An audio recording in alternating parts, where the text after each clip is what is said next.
nga pala, dito tayo.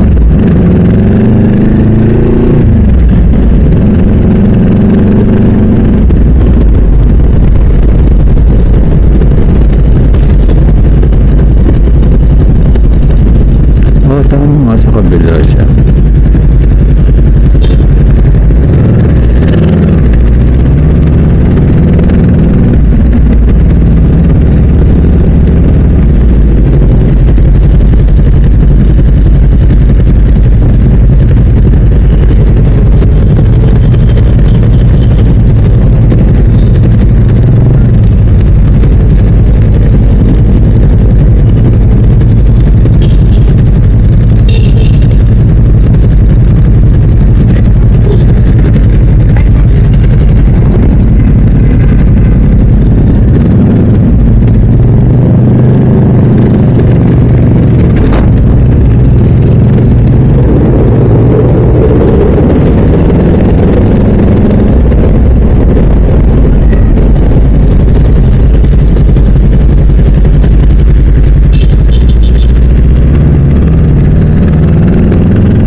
Ay, sarado. My goodness.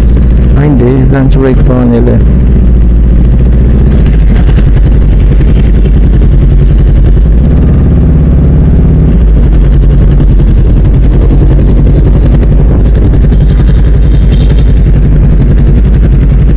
I think bawal dito. I think bawal.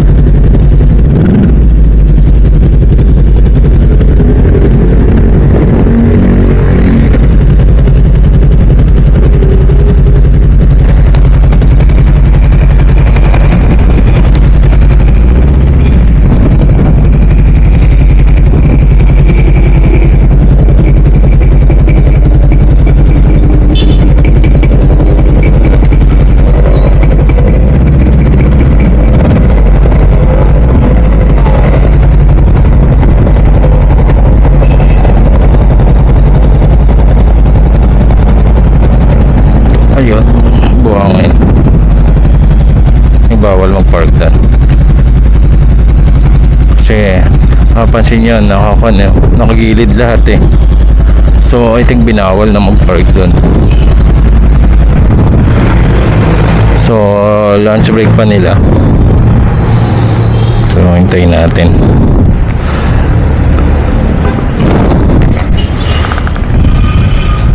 Ayan guys, dito na tayo sa Bulls Caloocan showroom.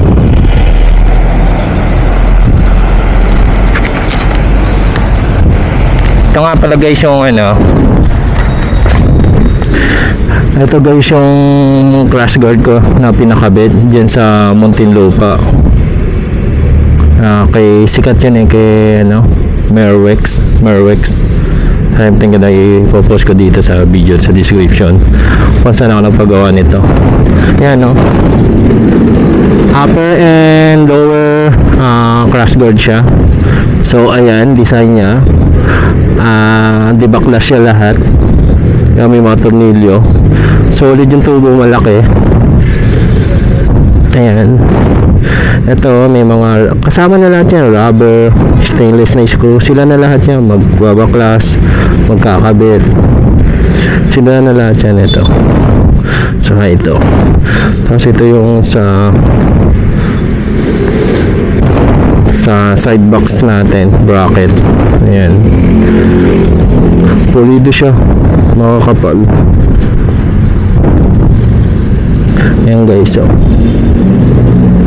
kasama na lahat, sila na magkakabit, magbabaklas. Ayan, powder coated na to. So ayan yung bracket natin.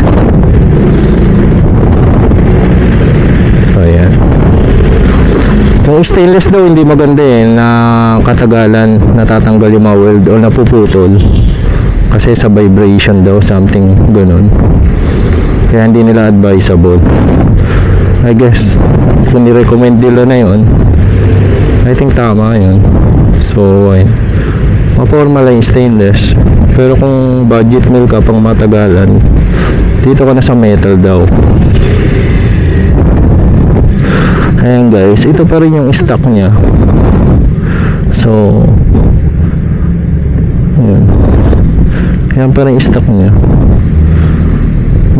Nung binaklas yung mga ilaw ko, hindi masyadong nakakunik.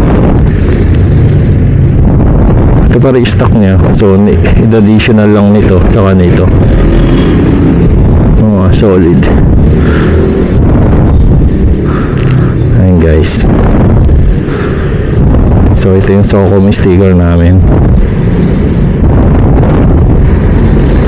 So medyo ayan, sakto lang naman sa lapad ng original na slider or crash guard yung nilapad niya. So ganun lang. So kaganda, may protection ka na talaga sa ilaw. Almost ka-level siya ng ilaw. Hindi basta-basta pag nabuwal ka.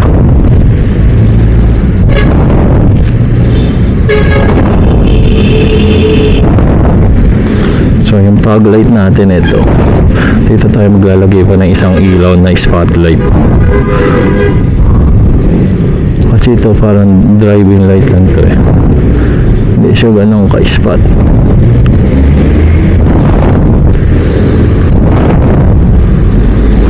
Ayun guys, ligpit muna tayo. At kamaya pa-change natin to.